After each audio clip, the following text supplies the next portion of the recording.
My seven are Good Kid, Mad City by Kendrick, 2014 Forest Hills Drive by Cole, Forever's a Mighty Long Time by Big Crit, Channel Orange by Frank Ocean, Everything's for Sale, Boogie, Birds by Travis, and KOD by Cole.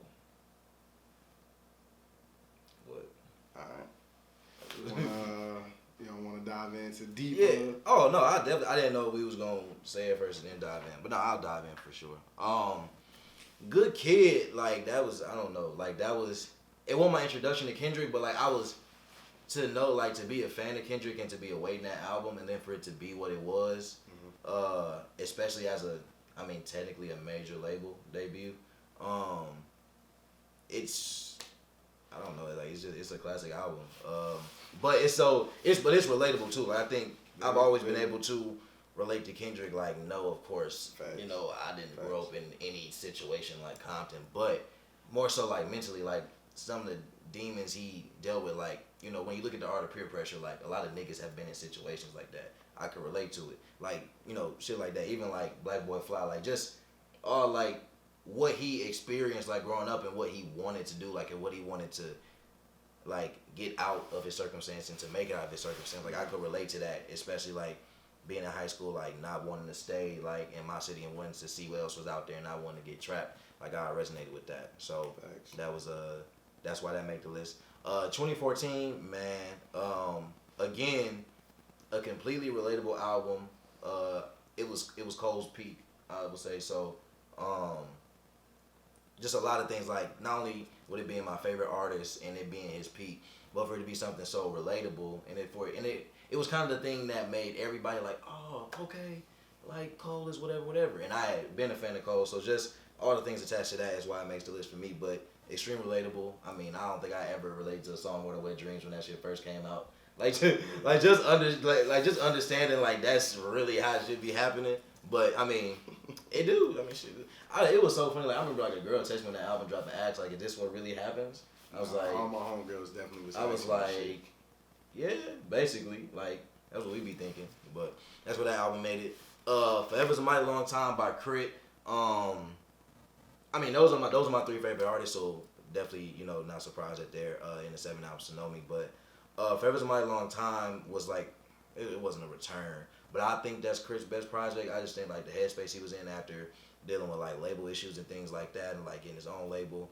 I just like where he was, and I just liked a lot of what the album talked about. It was a double-sided album, so he had an album that was Big Crit and an album that was Justin Scott. So it was like you saw, the two parallels, and I feel like everybody, like if you, are in tune like that, you kind of feel like there might be two sides to you, or you got, two sides. So, listening and kind of understanding what he went through, I could relate to the idea of like, I feel like there's one part of me and another part of me, and they're two completely different people depending on circumstances. Justin Scott side was my favorite. Man, no, I definitely fucked with Justin Scott's side. It's just a lot on it I can relate to. So that's on there. Channel Orange. Channel Orange, I think, was one of the first. Like, I didn't really start getting into like listening to albums for real, until that time frame, like that 2011, 2012 time frame. That's when I first really started like listening to music. Oh, there's an album. Let me listen to the whole thing, kind of deal. And so like Channel Orange is one of the first. I mean, I had heard Nostalgia Ultra, but Channel Orange is one of the first like albums I kind of anticipated listening to, when I listened to, etc. So I would say more so time frame and impact at the time in my life for me is the reason it makes it. But definitely a great tape nonetheless too.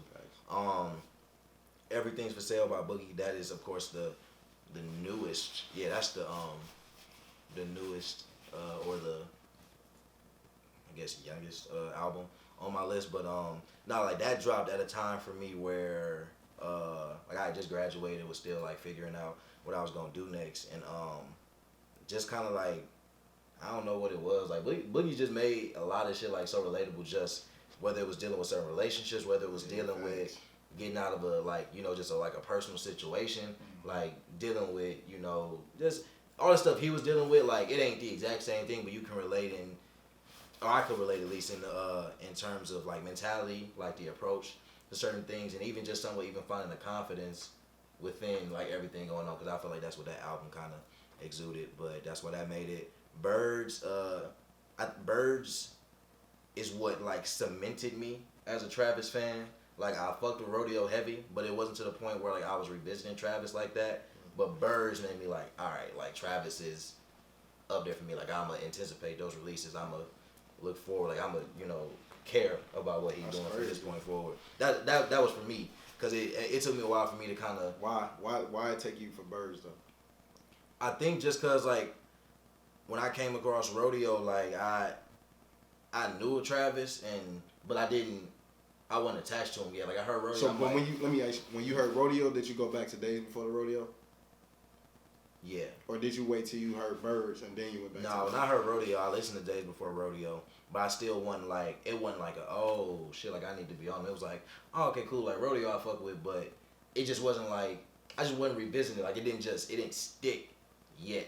I don't know. I think it was just a matter of just what I was listening to and how I was listening to music at the time. Like it wasn't like I disliked Rodeo or nothing. It just didn't stick for me in terms of becoming a fan. Like I could recognize, oh yeah, I heard Rodeo, like, that's dope, but I wasn't a Travis fan for real. Then Birds was that, and then KOD. So of course there's another cold tape with that being second favorite artist behind Kendrick, but nonetheless,